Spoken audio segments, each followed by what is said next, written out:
What up, guys? This is Cheevo Guides back here again with another video. Today we're going to be focusing on episode 11 of Classic Completions. In episode 11, we're going to be getting the full 1000G in Call of Duty 2. If you're not familiar with my Classic Completions series quite yet, this is a series that I started where we focus on completing old Xbox 360 games and Xbox Live Arcade games. Now, one of the cool things about the achievements in Call of Duty 2 is they're very straightforward. To get all of the achievements, you simply need to complete the game on the hardest difficulty, which is Veteran. Assuming you're able to do that, you can get the full 1000G out of 1000G. Because yeah, all of the achievements are related to level progression. You get an achievement for completing each chapter on Veteran difficulty, and then once you complete the game, you'll unlock your final two achievements, one for completing the game and one for completing it on the Veteran difficulty. One thing that's really cool about the game, and it probably brings a lot of nostalgia to people when it comes to Call of Duty 2, is it was a launch title on the Xbox 360. So, that first time that you purchased that Xbox 360 when you were younger, more than likely Call of Duty 2 is one of the first games that you had, as it was one of the few first-person shooters that launched on the console. Now, the story mode in Call of Duty 2 is split into 3 different campaigns. At first, you're going to play the Russia campaign, and then you're going to play the British campaign, and then finally you're going to play the United States campaign. Just know that each of these campaigns have multiple chapters, and each chapter has multiple levels. Overall, we're going to be playing a total of 27 levels. Now, if you find yourself getting stuck or you need any help, I did upload my gameplay of the full game. I uploaded one long play video showing the full game in one video, and I also uploaded videos for each campaign. So if you're having trouble with the Russia campaign, the British campaign, or the USA campaign, you can look up the videos for each of those campaigns if for some reason you're getting stuck anywhere. And believe me, there's going to be sections in this game where you're going to get stuck.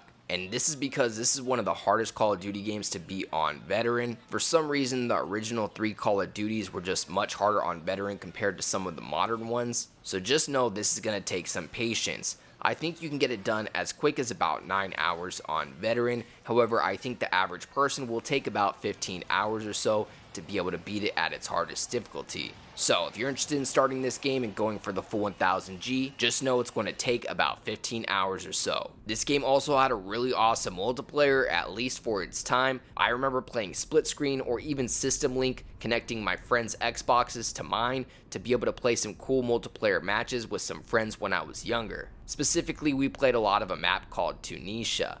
But I'm not going to talk too much about the multiplayer, as there are no achievements related to the multiplayer. Just know it was a lot of fun back in the day, and at the time, this game had all of the latest technology. But playing it in 2022, you're going to realize how much it was lacking in technology, and how many steps we've made forward in terms of first-person shooters. In this game, the first thing you're going to notice is you cannot run or sprint, which is a similar experience to going back and playing the original Halo.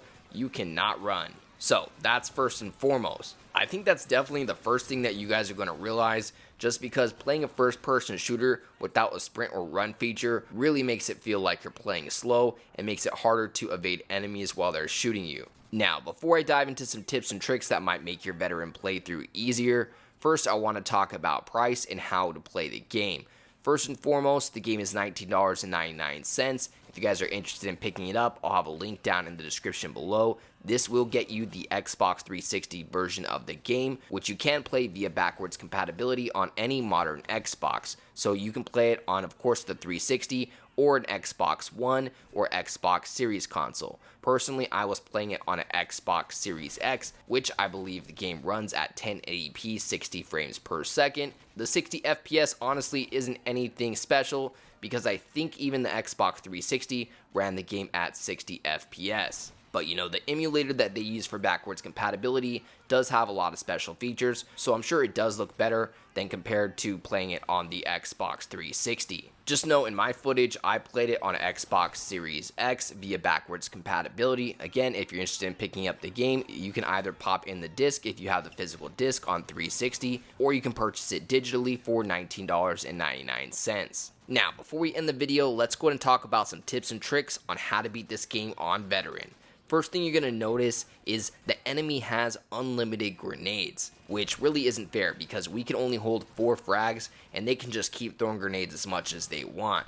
And you're going to find that you're going to die multiple times via random grenades while playing through this game on veteran. And that's just part of the experience, so try not to get too angry when you die from a random grenade. If anything, you can give the AI a taste of their own medicine and make sure that you use a lot of grenades as well. And also make sure that you walk over dead bodies, as you can end up collecting more frags or smokes. Now, while I'm on that subject, smokes. Your smoke grenades are super valuable, especially on veteran difficulty. You definitely want to make sure that you use your smoke grenades. Once you throw your smoke, you want to wait a few seconds for the smoke to rise. Once the smoke rises, as long as there's smoke between you and the computer, the AI, they will not be able to see you. So the smokes are really going to help, especially in certain checkpoints where you need to be able to get to a certain area to advance and get your next checkpoint.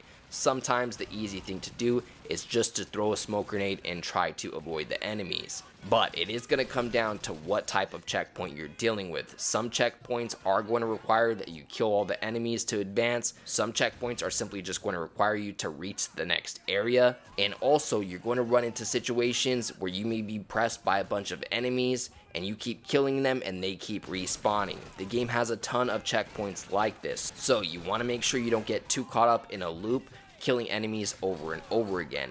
If you feel like you're at a checkpoint where the game is just spawning enemies over and over again, it may just be one of those checkpoints where you need to advance and reach the next area to be able to continue. Otherwise, you're just going to keep shooting those enemies over and over again and you're going to waste a ton of time.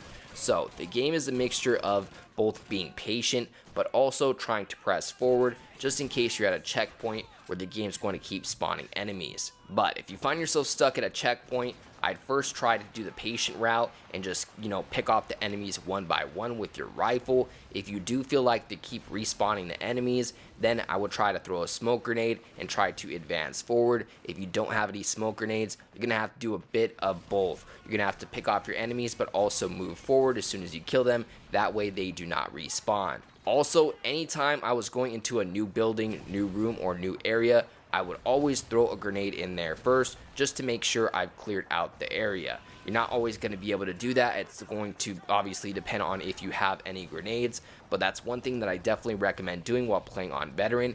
Anytime you approach a house, room, or building, make sure you throw a frag grenade in there to try to clear out any enemies in the first room. Aside from that, you can go ahead and breach that building and just clear out each room one by one. You want to make sure you don't run inside of any rooms or a building too fast because the enemies will shoot you very quickly and you will die. And with that being said, depending on the level, some levels the game is forgiving in terms of checkpoints. You get a lot of them, but there are a few sections of the game where you're going to have to basically play a lot of the level before you get your next checkpoint. So just make sure that you practice your patience and make sure you take advantage of both your frag grenades and your smoke grenades. They are your best friend in this game. Now, in terms of killing enemies, if it's up close and personal, I recommend using any automatic guns. The type of guns that are available are going to change as you play the different campaigns, as the United States had different weapons than Russia, that had different weapons than the British. But with anything up close and personal, I recommend using an automatic weapon.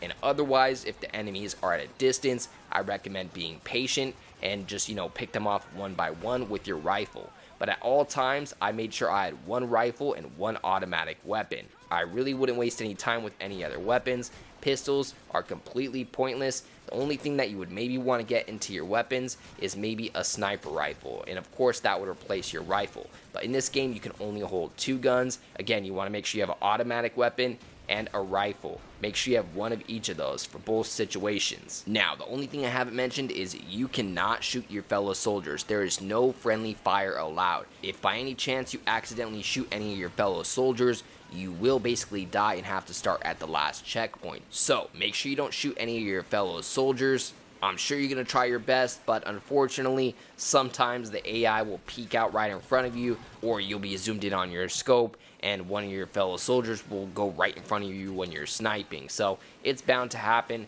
Just know, try not to shoot your fellow soldiers, otherwise you're basically going to die, and you'll have to start at that last checkpoint. Aside from that, I think that's going to cover all the tips and tricks I have for you guys in terms of, playing this game on veteran difficulty and trying to get the full 1000G. I know a lot of OG achievement hunters probably played this game back in the day when it launched on the 360, but if you haven't played this game and you haven't got the 1000G quite yet, I definitely recommend spending the time and diving into it, because not only is it a big piece of history, but it's a lot of fun to go back and play one of the first Call of Duty games, as this was only the second Call of Duty game ever made. Aside from that, let me know, what Xbox 360 game do you guys want me to complete next? As always, I'd like to give a huge thank you to all of my Patreon subscribers. We just hit 12 patrons. I'd like to give a special shout out to everybody in the biggest fan club, including TimG84, Kegger101, Connor25, GamerTagNation.com, and RockMono44. As always, I appreciate you guys tuning in. If you enjoyed this video, please leave a comment, and don't forget to like and subscribe.